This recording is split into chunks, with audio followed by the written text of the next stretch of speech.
Gold, trusted gold buyers. మీరు తాకట్టు పెట్టిన బంగారాన్ని విడిపించి ఈ రోజు ఉన్న మార్కెట్ ధరకు కొనబడను.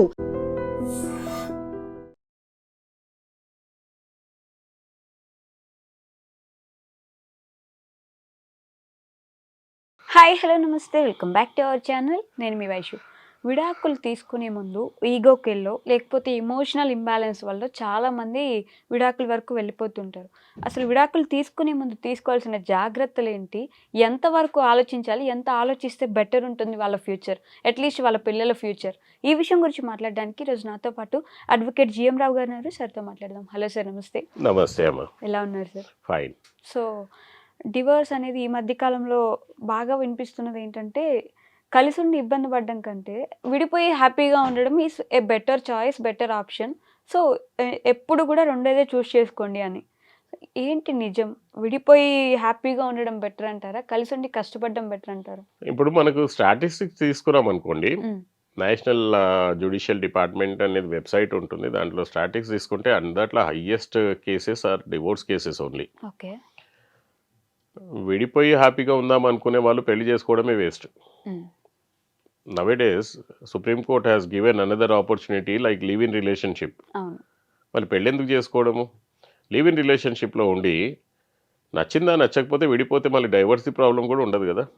Isn't it? లివిన్ లో ఉన్న వాళ్ళందరూ పెళ్లి చేసుకోగానే విడిపోతున్నారు. లివిన్ లో 10 సంవత్సరాలు ఉంటే 10 సంవత్సరాలు బాగానే ఉంటారు, 11 సంవత్సరాలు పెళ్లి చేసుకోగానే విడిపోతారు. మీరు అన్నది 100% correct. When I was in Singapore, సింగపూర్లో ఏంటిదనంటే గవర్నమెంట్ అనౌన్స్ చేసేది, తల్లులారా మీరు పెళ్లి చేసుకోండి అని చెప్పి. ఎందుకనంటే అక్కడ పాపులేషన్ తగ్గిపోయింది.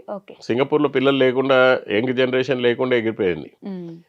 అయితే వీళ్ళు ఇక్కడ అడాప్ట్ చేసేది మీరు నమ్ముతారో లేదో, నేను ఒకసారి చెప్పాను మీకు. సింగపూర్లో ఒక 16 ఇయర్స్ 18 ఇయర్స్ రాగానే ఆమెకు బాయ్ ఫ్రెండ్ దొరకకపోతే తల్లిదండ్రులు పోయి దేవుడి దగ్గర మొక్కుతారు అగరబత్తిలు పెట్టి, ఆయన బాయ్ ఫ్రెండ్ దొరకాలని చెప్పి. This is the culture. And అక్కడ సింగపూర్ కల్చర్, నేను ఉన్నది సింగపూర్ US UKలో, అక్కడ కల్చర్ ఏంటిదని అంటే దే విల్ టెస్ట్ ఫస్ట్. అంటే being in live in relationship, పెళ్లికి ముందు మంచిగా హాయిగా ఒక 2-3 ఇయర్స్ లివ్ ఇన్ రిలేషన్షిప్లో ఉండి మనకు సూటబుల్ పర్సనా కాదా అని తెలుసుకున్న తర్వాత then they will get married. మీరు అన్నట్టుగా అట్లా ఉన్నా కానీ మ్యారేజ్ అయిన తర్వాత విడిపోతారు. సో ద ప్రాబ్లం ఎక్కడ వస్తుందని అంటే అండి, ఎప్పుడైతే ఒక అటాచ్మెంట్ ఉండదో, ఒక టైఅప్ ఉండదో, అంటే బాండింగ్ అనేది మనకు, మ్యారేజ్ అనేది ఒక బాండింగ్ అయిపోతుంది. డెఫినెట్గా take it granted, he's my husband, she is my wife. Okay. అదే లివ్ ఇన్ రిలేషన్షిప్లో ఉన్నప్పుడు there is no attachment, there is no bond between them అని అంటే ఎప్పుడైనా వదిలేయచ్చు పోయి. కానీ అప్పుడు మాత్రం ఇద్దరికి అట్రాక్షన్ ఉంటుంది. అమ్మో నేను ఏమన్నా అంటే ఈమె వెళ్ళిపోతుందేమో అని చెప్పేసి. పెళ్లి కాగానే నేను ఏం తిట్టినా కానీ పడి ఉంటుంది అని అనుకుంటారు. Isn't it? సో ఎప్పుడైతే మ్యారేజ్ గురించి వస్తుందో, ఇప్పుడు పాతకాలంలో ఏంటిదనంటే ఒకటే మ్యారేజ్, ఏది జరిగినా కానీ సమాజం అనేది ఉండేది. ఇప్పుడు సమాజం లేకుండా పోయింది. సమాజంతో పని లేదు, పరువుతో పని లేదు. Single mother go in Germany work, single mother వేరే ఏదో దేశంలో పోయి పని చేసుకో, సింగిల్ మదర్ హైదరాబాద్లోన సొసైటీ ప్రాబ్లం, బెంగళూరులో వెళ్ళి పని చేసుకో. They are living singly, isn't it? So ఈ డివోర్స్లో మనకు తీసుకోవాల్సిన ప్రాబ్లమ్స్ ఏంటిదంటే, first of all both of the persons like wife and husband చిన్నగా గొడవలు వస్తున్నాయి అనగానే they have to think the cause of this గొడవలు, దేని గురించి వస్తున్నాయి గొడవలు అని చెప్పేసి. 99% ఆఫ్ ద గొడవలు ఎందుకు వస్తాయి అంటే, నేను పని చేస్తున్నాను నువ్వు పని చేయట్లేదు, లేకపోతే నేను ఇది చేస్తున్నాను నువ్వు ఇది చేయట్లేదు. ఓకే, నేనే ఎందుకు ఇంటి పనులు చేయాలా. నెక్స్ట్ థింగ్ వచ్చేసి ఈగో. ఈగో అనేది చాలా గ్రేట్ రోల్ ప్లే చేస్తుందండి డివోర్స్లో. ఓపెన్గా చెప్తున్నాను నేను. నిజంగానే ఇబ్బంది పడుతున్నాము. అప్పుడు ఏంటంటే ఉమెన్కి అంత రాచి రంపాన పెట్టినా వాళ్ళు ఓన్గా బ్రతకలేరు, ఫినాన్షియల్ ఇండిపెండెన్స్ లేదు కాబట్టి వాళ్ళు అంత కష్టపడి కూడా ఇబ్బంది పడుతూ అక్కడే ఉన్నారు. మాకేం అవసరం అంత ఇప్పుడు అంత అయిపోయింది. అయితే నేను ఇప్పుడు చెప్తున్నట్టుగా ఇప్పుడు ఎట్లా అయిపోయిందంటే, వైఫ్ అండ్ హస్బెండ్కి గొడవ వస్తే ఆ అమ్మాయి తల్లిదండ్రులు, వాడు అట్లా తిట్టాడా, నువ్వు వచ్చేసి తర్వాత చూసుకుందాం మనం, లేదమ్మా అట్లా కాదు నువ్వు అక్కడ ఉండు అనేటట్టు లేదు. అంటే వర్క్ చేద్దామనే క్వశ్చనే లేకుండా పోయింది. ఈగో. ఇంకా డేంజర్ ఈగో ఏంటిదనంటే ఆ వైఫ్ అండ్ హస్బెండ్ మధ్యలో గొడవలు వచ్చేసి పెద్దల వరకు వస్తాయి. ఇటు వైఫ్ ఫాదరు, ఇటు పిల్లోడు ఫాదరు, పిల్లోడు మదరు, వైఫ్ ఫాదరు. అక్కడ ఆమె వీళ్ళ ఫాదర్ మదర్ని తిట్టడము, వీడు వీళ్ళ ఫాదర్ మదర్ని తిట్టడం. అవును. అయితే ఇప్పుడు ఈగో ఎక్కడ పెరిగిపోయిందనంటే ఆ వైఫ్ కంటే ఎక్కువ ఈ తల్లిదండ్రులకు పెరిగిపోయింది. వాడు అట్లా అంటాడా, వాని అంతు చూస్తా అని చెప్పేసి. ఈ ఈగో వల్ల ఏంటిదంటే అండి మొత్తం ఎక్కడి వరకు నాశనం అవుతుంది. ఇప్పుడు ఈ వైఫ్ అండ్ హస్బెండ్ వాళ్ళు ఎక్కడి వరకు చూస్తున్నారు, డైవర్స్ అంటున్నారు అంతే. ఎవరికైనా తెలుసా డివోర్స్ తర్వాత ప్రాబ్లమ్స్ ఏమొస్తాయని చెప్పి వాళ్ళు ముందు ఆలోచించాలి కదా. అందట్ల ముందు ఫస్ట్ డివోర్స్ వరకు వచ్చింది అని అంటే ఫస్ట్ వాళ్ళ మిస్టేక్స్ ఏంటిది వాళ్ళు ఆలోచించుకోవాలి. ఓకే, వాళ్ళ మిస్టేక్స్ యాక్సెప్ట్ చేయాలి. కానీ ఇప్పుడు ఒక హస్బెండ్ వెళ్ళి వైఫ్ ముందర సరే నాది తప్పు అయిపోయింది, నాది ఈ మిస్టేక్స్ అది ఇది అని అంటే ఆమె నాకు అవసరం లేదని అంటుంది. ఆమెది ఈగో. నేను చెప్పినా కదా నేను రాను. నేను అసలు ఆ ఈగోలో ఉన్నందువల్ల ఇది. నేను నా దగ్గరకు వచ్చే client either wife or husband first of all sir నాకు ఇట్లా పరిస్థితి ఉంది అని చెప్పి రాగానే వాడికి ఇమీడియట్గా డైవర్స్ గురించి ఆలోచించు లేకపోతే ఇది ఇది అని చెప్పను నేను. బాబు ఫస్ట్ ఆఫ్ ఆల్ నువ్వు కలిసి ఉండడానికి చేయాల్సిన ప్రయత్నాలు 200% చెయ్యి. వైఫ్కి అయినా కానీ హస్బెండ్కి అయినా కానీ ఇది ఫస్ట్ చెప్తాను, 200% చెయ్యి. లాస్ట్కి 50 మంది ముందర కాళ్ళు కూడా పట్టుకో. వస్తుందా చూడు. అంత దిగు. ఎందుకు దిగాలి మనము, ఎందుకు దిగాలి అంత దూరము అని అంటే మన మనసు ఇరిగిపోవాలి. ఇంకా అప్పుడే కానీ ఒక పర్సన్ ఈ రిగ్రెట్ చేయకూడదు. మళ్ళీ నేను డివోర్స్ అన్నది మాత్రము కరెక్టే అనుకోవాలి. లేదా మామూలుగా డివోర్స్ అని చెప్తే మనకు మనసులో ఉండిపోతుంది, నేను ఎందుకు వదిలేశాను, అసలు అమ్మాయి మంచిది, వాళ్ళ తల్లిదండ్రుల వల్ల నేను వదిలేసుకున్నానేమో అని చెప్పి ఈ రిగ్రెట్ ఉంటే జీవితం అంతా బాధపడతారండి. ఒక తప్పు చేశాననే మనసులో వచ్చింది అనుకోండి జీవితం అంతా బాధపడతారు. కాబట్టి మొత్తం మనసు ఇరిగేదాకా ప్రయత్నం చేయండి ఇద్దరి తరఫు నుంచి. తర్వాత కరెక్టే, ఇంకా నాకు సెట్ కాదు ఇది అన్ని అప్పుడు వచ్చిన తర్వాత అప్పుడు డివోర్స్కి ప్రిపేర్ అవ్వండి. అలాంటి ఆ సిచ్యువేషన్ వచ్చేంత వరకు ప్రయత్నించండి, మ్యాక్సిమంగా ప్రయత్నించండి అంటాను నేను. ఎందుకంటే రేపటి దిన మీ మనసులో ఎట్లాంటి తప్పు ఉండదు, ఎట్లాంటి బాధ ఉండదు. ఈ ప్రయత్నాలు చేయలేదనుకోండి అప్పుడు మీకు బాధ ఉంటుంది. ఇప్పుడు హస్బెండ్స్ ఈ తప్పు ఒప్పుకొని పోని కావాలంటే నీ ఇంట్లోనే ఉంటానని చెప్పి నీ ఇంట్లోనే ఉన్నా కానీ వైఫ్ కాల్తో తన్నిన రోజులు కూడా ఉన్నాయి. ఓకే, సో వైస్ వర్సా కూడా ఉంటుంది. నేను ఒకటే చెప్పట్లేదు. ఇప్పుడు వైఫ్కి ఆమె కలిసి ఉంటానని అంటే వీడికి కూడా భయం, ఈసారి వచ్చే ఎవిడెన్స్లు ఏమైనా కలెక్ట్ చేసుకుంటుందా అని చెప్పేసి. సో ఆ నమ్మకం తెగిపోకముందే వీ హ్యావ్ టు ప్యాచప్. ఒకవేళ బ్రేకప్కి వస్తుందంటే కూడా మళ్ళీ చెప్పేది ఏంటంటే ఇద్దరు తరఫు నుంచి 200% ఎఫర్ట్స్ పెట్టండి. అంటే బట్ ఒకసారి ఏదైనా ఒక చిన్న గీత వచ్చిందంటే అది అంత ఈజీగా పోదు. మీరు అన్నట్టు వెనక్కి వస్తే ఎవిడెన్స్ కలెక్ట్ చేసుకోవడానికి వచ్చిందా అంటే నమ్మకం పోయింది కదా. అదే అండి, ఫస్ట్ ఆఫ్ ఆల్ మిస్టేక్ ఎక్కడ చేయకూడదని అంటే they must not start any legal proceedings. Once the legal proceeding is started the marital life came to an end. Calls record చేసుకోవడం అట్లాంటివి ఏమైనా చేశాము లేదా నేను పోలీస్ స్టేషన్లో ఒక్కసారి కంప్లైంట్ ఇచ్చిన తర్వాత ఇవన్నీ వేస్ట్. ఇంకా పోలీస్ స్టేషన్లో ఒక్కసారి కంప్లైంట్ ఇచ్చిన, కోర్టులో కేసు వేసినా కానీ అయిపోయింది. నేను చెప్పేది ఈ కోర్టు కేసులు ఇవన్నిటికీ ముందు.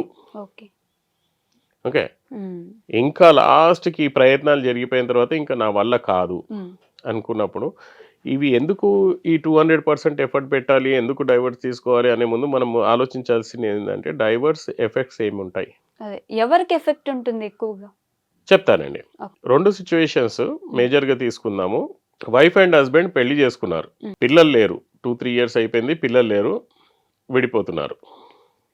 ఓకే, సో ఇక్కడ వైఫ్కి అనేది అడ్వాంటేజ్ ఉంటుంది, she can get married again. Okay, so కానీ వాళ్ళు కూడా ఏం చేస్తారంటే నాకు 1 crore కావాలి, నాకు 50 లక్షలు కావాలి అని చెప్పి కూర్చుంటారు, అలుమని. ఒకవేళ హస్బెండ్ దాన్నే 10 సంవత్సరాలు డ్రాగ్ చేశాడు అనుకో ఈమె జీవితం నాశనం అయిపోతుంది. కానీ అవనివ్వరు, ఎట్లాగో ఈమెకు మ్యారేజ్ కాలేదు, ఇప్పుడు పిల్లలు లేరు కాబట్టి ఈమె గోల్ అనేది ఈమె చేతిలో ఉంటుంది. అండ్ ఈమె ఏంటిదని అంటే మాక్సిమం తొందరగా సెటిల్ చేసుకొని పెళ్లి చేసేసుకుంటుంది, ఇంకో పెళ్లి చేసేసుకుంటుంది. ఓకే. సెకండ్ సిచ్యువేషను, పిల్లలు ఉన్నారనుకోండి, ఒక బాబు ఒక పిల్ల ఎవరో ఉన్నారనుకోండి వైఫ్కి, అండ్ ఆమెకు పెళ్లి చేసుకోవాలి అని ఉందనుకోండి, ఎవరైనా రెడీగా ఉంటారు అట్లాంటి వాళ్ళకి కూడా. In that situation also she will file all these cases. మీరు ఎప్పుడైనా అబ్జర్వ్ చేశారా, హస్బెండ్ వైఫ్ మీద కేసెస్ ఫైల్ చేయడానికి లేదు, చేస్తే ఓన్లీ డైవర్స్ కేసే ఫైల్ చేయాలి. కానీ వైఫ్ మాత్రం 498 మెయింటెనెన్స్, తొక్కాతోలు అన్నీ వేసే అవకాశాలు మన ఇండియాలో ఉన్నాయి. ఇవన్నీ ఎందుకు వేస్తారు అనుకుంటున్నారు మీరు? మ్యాక్సిమంగా only to get the sympathy from the society.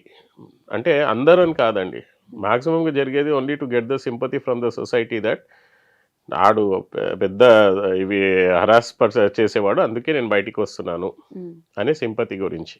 అంటే పిల్లలు లేకుండా ఎవరైనా బాయ్ ఫ్రెండ్ ఉన్న వాళ్ళు, అందరూ అనట్లేదు నేను, జెన్యున్గా ఉన్న వాళ్ళ సిచ్యువేషన్ వేరు ఉండొచ్చు నిజంగానే. ఓకే. సో ఇక్కడ మనం ఆలోచించాల్సింది డైవోర్స్ గురించి. ఈ రెండు సిచ్యువేషన్స్, డివోర్స్ అనేది 10 to 15 years కూడా డ్రాగ్ అవుతుంది. ఇప్పుడు 6 months లో వచ్చేస్తుంది అంటారు. ఇద్దరు ఒప్పుకోకపోతే కంటెస్టెడ్ డివోర్స్ అయితే 5 years in lower court, 5 years in high court, 5 years in supreme court. Okay. So 15 years పడుతుంది. ఇది ఎవరు చెప్పరు 99%. సో ఇప్పుడు డివోర్స్లో ఎంత ప్రాబ్లం ఉందనంటే, first of all property disputes, second వచ్చేసి చిల్డ్రన్ డిస్ప్యూట్, థర్డ్ వచ్చేసి ఎమోషనల్ డిస్ప్యూట్, ఫోర్త్ వచ్చేసి ఫైనాన్షియల్ డిస్ప్యూట్. ఆ పిల్లల మీద కూడా ఎఫెక్ట్ పడుతుంది కదా. పిల్లల మీద కూడా చాలా ఎఫెక్ట్ పడుతుంది. ఎవరు తీసుకోవాలి పిల్లలకి ఏంటిదని అంటే, పాపం వాళ్ళకి ఏం తెలియదు. మదర్ దగ్గర ఉన్నారనుకో, మదర్ మొత్తం పాయిజన్ చేసి పడేస్తుంది, మీ డాడీ మంచోడు కాదని చెప్పి. డాడీ దగ్గర ఉన్నారనుకో, మమ్మీ మంచిది కాదని చెప్పి. స్కూల్లో అయితే ఇంకా ఇబ్బంది, సొసైటీలో ఇంకా ఇబ్బంది. ఇప్పుడు ఆమెకి ఏమంటారు, ఇది ఇట్లా ఎంత చెడ్డ ఆవిడ, అందుకే మొగోడు ఇటు చేశాడని చెప్పి ఆమెకు అనడం. మొగోని కూడా అదే అంటాడు, వీడు ఎట్లా ఉంటాడేమో అందుకే పెళ్ళాం ఇటు చేసిందని చెప్పి వీడిని అనడం. సొసైటీ స్టిగ్మా అనేది చాలా భయంకరంగా ఉంది వీళ్ళ మీద. ఇప్పుడు ఇందాక చెప్పినట్టుగా financial dispute, property dispute, emotional dispute, టోటల్గా ఏంటిదనంటే క్యారియర్ డిస్ప్యూట్ కూడా. క్యారియర్ కూడా గ్రోత్ ఉండదు. ఓకే, ఇద్దరు కలిసి ఉంటే ఎన్నో ప్రాపర్టీస్ చేసుకోవచ్చు, కానీ ఇప్పుడు వీడు ప్రాపర్టీ క్రియేట్ చేసుకోలేడు, కాన్సన్ట్రేట్ చేయలేడు, ఈమె చేయలేదు, పిల్లలు సఫర్ అవుతున్నారు. But single parents are raising this days. భయంకరంగా ఏంటిదంటే అండి, మీరు ప్రాక్టికల్గా ఈ డివోర్స్ సిచ్యువేషన్లో ఉన్న వాళ్ళకు చూసుకుంటే, except mutual divorce, contested divorce, total family they are suffering for 10 to 20 years. Cases are getting dragged. 10 years minimum అయితే సఫర్ అవుతున్నారు. వాళ్ళ హెల్త్ ఎంత దెబ్బతింటుంది. కొన్ని సిచ్యువేషన్స్లలో ఇట్లా జరగడం వల్ల వైఫ్ వాళ్ళ, ఇప్పుడు అమ్మాయి వాళ్ళ తల్లిదండ్రులు చనిపోవడం, అబ్బాయి వాళ్ళ తల్లిదండ్రులు చనిపోవడం, ఇట్లా జరిగిపోయింది ఏంటిదా అని చెప్పేసి ఇంత ఇంపాక్ట్ని డైవర్స్కి ముందు వీళ్ళు ఆలోచిస్తలేరు. సింపుల్ డైవర్స్ అంటే డైవర్స్, అసలు డైవర్స్ అని అంటే అంత ఈజీ అనేది కాదండి. ఐదర్ మీరు డైవర్స్ తీసుకోవాలనుకుంటే, మీరు అన్నట్టుగా ఎట్లాంటి గొడవలు లేకుండా కలిసి ఉండే కంటే విడిపోయి మంచిగా ఉందాం అనుకుంటే మాత్రము మ్యూచువల్గా ఆలోచించండి, మ్యూచువల్గా డైవర్స్ తీసుకోండి. గొడవలు పడి నీ మీద నేను అలిగేషన్ పెట్టి నా మీద నువ్వు అలిగేషన్ పెడతానంటే 20 years అయిపోతుంది. ఈగోలో వెళ్ళి నేను సుప్రీం కోర్ట్ వరకు వెళ్తాను, నువ్వు ఏం చేసుకుంటావో చేసుకో అని అంటే మాత్రము almost 20 years life is gone. Okay, but ఇండియాలో దెర్ ఇస్ 1% డివోర్స్ రేట్ అంటారు కదా సార్. ఇన్ని డివోర్స్ కేసెస్ పెరుగుతున్న ఆ 1% మాత్రం ఎందుకు అనిపిస్తుంది? డివోర్స్ రావడం అంత ఈజీ కాదండి మన ఇండియాలో. That is the biggest issue. Okay, divorce దొరకదు మన ఇండియాలో. You have to prove all the cruelties. ఇవాళ మీరు ఏదైనా అడ్వకేట్ని చూసుకోండి, అంటే ఇది ఉన్న నిజము, ఫ్యాక్ట్స్ మాత్రం ఏదో రాసేసి పెట్టేస్తాం మనము. కోర్టుకి కావాల్సింది ఎవిడెన్సెస్, క్రూయాలిటీ ఎవిడెన్సెస్, ఇవన్నీ పోని అవన్నీ పెట్టుకోండి. మంచి అడ్వకేట్ మంచి ఎవిడెన్స్లు అన్నీ పెట్టుకొని లోయర్ కోర్టులో ఫైల్ చేస్తే 5 సంవత్సరాల తర్వాత మీకు జడ్జిమెంట్ వస్తుంది. అంతకుముందు వచ్చే లేదు. 5 years తర్వాత డైవోర్స్ వస్తే వైఫ్కి డైవోర్స్ కావాలా, 5 years తర్వాత డివోర్స్ వచ్చింది, హస్బెండ్ మళ్ళీ హైకోర్టుకి వెళ్తాడు, మళ్ళీ ఇంకో 5 years అక్కడ ఈమె మళ్ళీ పెళ్లి చేసుకోలేదు ఇంకా అప్పీల్కి వెళ్ళిన తర్వాత, మళ్ళీ అక్కడ డైవోర్స్ ఆ వైఫ్కి వచ్చినా కానీ ఇటు సుప్రీంకోర్టు పోతాడు. ఓకే. ఇదే ఇంకా రివర్స్ కేసులో కూడా హస్బెండ్ డైవర్స్ కావాలని చెప్పి అప్లై చేస్తే హస్బెండ్కి డైవర్స్ వచ్చినా కానీ ఆమె హైకోర్టుకి వెళ్తుంది. ఆమె హైకోర్టుకి వెళ్ళి మళ్ళీ అక్కడ గెలిచినా కానీ సుప్రీంకోర్టుకి వెళ్తుంది. ఇది పగ పెట్టుకుంటే ఈ రకంగా లైఫ్ స్పాయిల్ చేసుకుంటున్నారు. అండ్ ఇవి జనరల్గా మ్యాక్సిమంగా అందరికీ తెలిసిందే. ఓకే. కానీ ఈ సిచ్యువేషన్స్లో కొంతమందికి ఏంటిదనంటే అండి, అమ్మాయి కానీ అబ్బాయి కానీ ఇక్కడ ఇంకా ఎట్లాగో డైవోర్స్కి అప్లై చేసుకున్నాము, ఎట్లాగో కుదిరేది కాదు. So they are within the live in relationship. Okay, ఇటు ఇక్కడ లివ్ ఇన్, అటు అక్కడ live in relationship. And cases they are fighting years. మరి ఎవరి గురించి బతుకుతున్నారో ఏం అర్థం అవ్వట్లేదు. అంటే దెర్ ఈస్ ప్రాక్టికల్గా legal bonding is not there, legal children will not be there. Okay, ఇల్లు ఎవరి మీద పెట్టాలా, నేను చచ్చిపోతే అసలు నాకు వారసులు ఎవరు, ఏం లేదు. Isn't it? సో మనుషులు అనేది డివోర్స్కి ముందు చాలా అంటే చాలా ఆలోచించాలి. ఒకటే ఎమోషనల్లో డిసిషన్ తీసుకోవడము, లేకపోతే తల్లిదండ్రులు చెప్పారని, లేదురా అది మంచిది కాదు. కొంతమంది అంటారు కదా, అత్తమామకు బడి రాకపోతే అరే అది మంచిది కాదు, కోడలు దాన్ని వదిలేసి ఇంకో పెళ్లి చేసుకో అని అంటారు. పేరెంట్స్ వల్ల కూడా అవుతుంటాయి, మాక్సిమం పేరెంట్స్ వల్లనే అండి. ఇప్పుడు అంటే మనం ఇంకో సపరేట్ వీడియో చేసుకోవచ్చు. ఇక్కడ కొత్తగా పెళ్లి అయ్యి అమ్మాయి పోతుంది, ప్రాబ్లం ఎక్కడ వస్తుంది అంటే అండి, ఒకటే అమ్మాయి ఉన్న వాళ్ళతో చాలా అంటే చాలా ప్రాబ్లం వస్తుంది. ఇంట్లో ఒకటే పిల్ల ఉండి ఆమెకు పెళ్లి అయిందంటే మాత్రము 99% డివోర్స్లు అయిన సిచ్యువేషన్స్ నేను చెప్పగలుగుతాను అనాలిసిస్ ప్రకారంగా. ఓకే, అలా తల్లి ఊరుకోదు, రోజుకి 10 సార్లు ఫోన్ చేస్తుంది, ఆ కూర అట్లా వండినవా, ఇది ఇట్లా వండినవా, లేకపోతే నువ్వు అట్లా ఇది చేస్తున్నావు అంటే 3 hours 4 hours ఆమెతో ఫోన్లోనే ఉంటది. వీడికి ఏంటంటే నీ అమ్మ నేను పెళ్లి చేసుకొని నా వైఫ్ నాతో ప్రైవసీగా ఉండకుండా రోజంతా ఫోన్లో ఏంద్రా, వాళ్ళ తల్లితో మాట్లాడుతుందా బాయ్ ఫ్రెండ్ తోటి మాట్లాడుతుందా తెలియదు. ఇవి గొడవలు. ఎందుకంటే పెళ్లి అయిన తర్వాత అమ్మాయిని కనీసం వాళ్ళిద్దరు ప్రైవసీ ఉండాలని చెప్పి వదిలేయచ్చు కదా, తల్లి వదలదు. ఎటు సైడ్ ఏమో ఇది, ఇటు సైడ్ అబ్బాయి సైడ్ ఏమో ఆ తల్లి అన్ని రోజులు బాగానే ఉంటది. ఇప్పుడు పెళ్ళాన్ని తీసుకెళ్లి ఒక శారీ కొనుక్కొచ్చిస్తే ఇంకా రాద్దాంతం స్టార్ట్ అయిపోతాడు. అమ్మ నేను ఇన్ని సంవత్సరాలు పెంచినా నన్ను మర్చిపోయినావు, ఇప్పుడు మొన్న రాంగే కూడా ఏదో మందు పెట్టినట్టుంది, మారిపోయిండు ఈడు. అంతనే నా కోడలు ఏదో చేసింది, దీనికి మందు పెట్టింది ఈడు, నా మాట వినట్లేదు ఈడు. ఇట్లాంటి డైలాగులు కొట్టి అసలు మళ్ళీ పెళ్లి ఎందుకు చేయాలి అంటే ఈమెకి ఇన్సెక్యూరిటీ, తల్లికి నా కొడుకు నా గ్రిప్ లో నుంచి వెళ్ళిపోతున్నాడు. ఇవన్నీ మానుకుంటే పెద్ద సబ్జెక్ట్ అండి ఇది. నిజంగా ప్రాక్టికల్ గా చూస్తే రకరకాలుగా ఇప్పుడు మనకు మాట్లాడుకునేటి అన్ని ఇవే వస్తాయి. ఆమె మంచిది కాదురా, ఆమె వచ్చిన రోజు నుంచి ఇవన్నీ జరుగుతున్నాయి, అది ఆమె వల్లనే జరిగింది, ఈమె మంచిది కాదు, రకరకాలుగా అండి మనకు. సో ఇవన్నీ చేసుకోవడం వల్ల వీళ్ళకేం ఎంటర్టైన్మెంట్ అవుతుందో వాళ్ళకేం ఎంటర్టైన్మెంట్ అవుతుందో తెలియదు. మెచ్యూర్డ్గా బిహేవ్ చేస్తే బెస్ట్. అండ్ మ్యారేజ్ ఏజ్లో కూడా అండి, ఒక మ్యారేజ్ అయిన తర్వాత కూడా ఇద్దట్లో ఒకళ్ళు గ్యారంటీకి ఇమ్మెచ్యూరే ఉంటారు. చాలా మెచ్యూర్ అనుకుంటారు కానీ ఇద్దట్లో ఒకళ్ళు ఎవరో ఇమ్మెచ్యూర్డ్గానే ఉంటారు. మెచ్యూర్డ్గా ఉన్న పర్సన్ వాళ్ళను మాడిఫై చేసుకోగలగాలి. అంటే హిప్నాటిజంలో ఒక రూల్ ఉంటుందండి, హిప్నాటిజం అండ్ ఎన్ఎల్పి ఇట్లాంటి నేను యుఎస్లో ఉన్నప్పుడు చేస్తే, మీరు ఇప్పుడు అట్లా కూర్చున్నారు, నేను కూడా అట్లాగే కూర్చున్నాను అనుకోండి, you will get impressed by me. Okay, so దీన్ని సంథింగ్ లైక్ ఏ రిఫ్లెక్షన్ అది ఇది అని అంటారు. సో ఆ రకంగా హస్బెండ్కి తగ్గట్టుగా మూవ్ అవుతూ, ఎవడైనా కానీ ఫస్ట్ హస్బెండ్, నేను నా వైఫ్ నా కంట్రోల్, హస్బెండ్కి తగ్గట్టుగా మూవ్ అవుతూ ఆయనకు నచ్చినట్టుగా పని చేసుకుంటూ పోతే వాడు వదిలేస్తాడు, ఇంకా పట్టించుకోడు. ఎప్పుడైతే మనం అగేన్స్ట్గా పోతుంటామో, ఇప్పుడు వైఫ్కి అగేన్స్ట్గా హస్బెండ్ పోయినా, హస్బెండ్కి అగేన్స్ట్ వైఫ్ పోయినా కానీ అక్కడనే డిస్టర్బెన్స్ వస్తుంది. కానీ మనం చేయాల్సిన డ్యూటీ ఏంటంటే మెచ్యూర్డ్గా అర్థం చేసుకొని కొన్ని రోజులు ఓపిక బట్టి ఆయన రూట్లోనే పోయి మళ్ళీ మార్చుకుంటే బెస్ట్ ఉంటుంది అనమాట, సెట్ అవుతుంది. సో జాగ్రత్తలు తీసుకోవడం చాలా ఇంపార్టెంట్. సమాజాన్ని చూస్తుంటే, ఇప్పుడు కేసెస్ని చూస్తుంటే నాకు ఎంత బాధ అనిపిస్తుంది అంటే, ఏమీ ఆలోచించకుండా లాస్ట్ క్లోజ్ చేసే ముందు మీకు చెప్తాను, ఎన్ని కేసులు అంటే వైఫ్ అండ్ హస్బెండ్ ఇద్దరు ఒకటే ఇంట్లో ఉన్నారు, ఒకరోజు సడన్గా హస్బెండ్ వెళ్ళిపోతాడు, రెండో రోజు ఆమెకు డైవర్స్ నోటీస్ వస్తుంది. అసలు ఆమెకు అర్థం కాదు ఏం జరిగిందని చెప్పి. ఆమె వెంటనే ఉన్నాడు, డైవర్స్ అప్లై చేసేసాడు. డైవర్స్ నంబర్ వచ్చిందనగా వాడు వెళ్ళిపోయాడు. ఓకే. సో నేను డైవర్స్ ఇచ్చేసాను నీకు, డైవర్స్ అప్లై చేసేసాను, అండ్ ఇగో ఇదంతా ఫోటో తీసుకున్నాను, there is no domestic violence, ఇప్పటి వరకు మన మధ్యలో ఏం గొడవలు లేవు అని చెప్పి మంచిగా ఒక వాట్సాప్ మెసేజ్ పెట్టేసి గెటింగ్ అవుట్. ఇంత ప్లాన్డ్ గా ఆవిడకి ఏం అర్థం కావట్లేదు అసలు. పిచ్చెక్కిపోతుంది ఆమెకు. అంటే మీరు సడన్ గా వెళ్ళిపోయి నాకు డైవర్స్ అని అంటే, కానీ ఆలోచించాల్సింది ఏందనంటే అసలు ఈమె ఎంత టార్చర్ పెట్టి ఉంటుంది అనేది కూడా ఆలోచించుకోవాలి. అంటే ఇద్దరు టేక్ ఇట్ గ్రాంటెడ్ అని మాత్రం ఎవ్వరికి అనుకోవద్దండి. తల్లిదండ్రులైనా కానీ తమ్ముడైనా కానీ ఎంతవరకు భరిస్తారండి మీరు?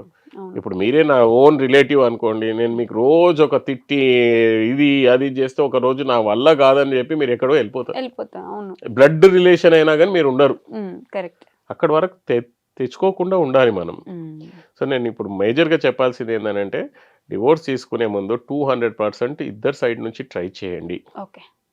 అండ్ డివోర్స్ తీసుకునే ముందు అని అంటే ఆ థాట్ వచ్చినా కానీ, and before going to the police, before filing any cases, ఒక్కసారి మీరు కేసు ఫైల్ చేస్తే that is the end of your life.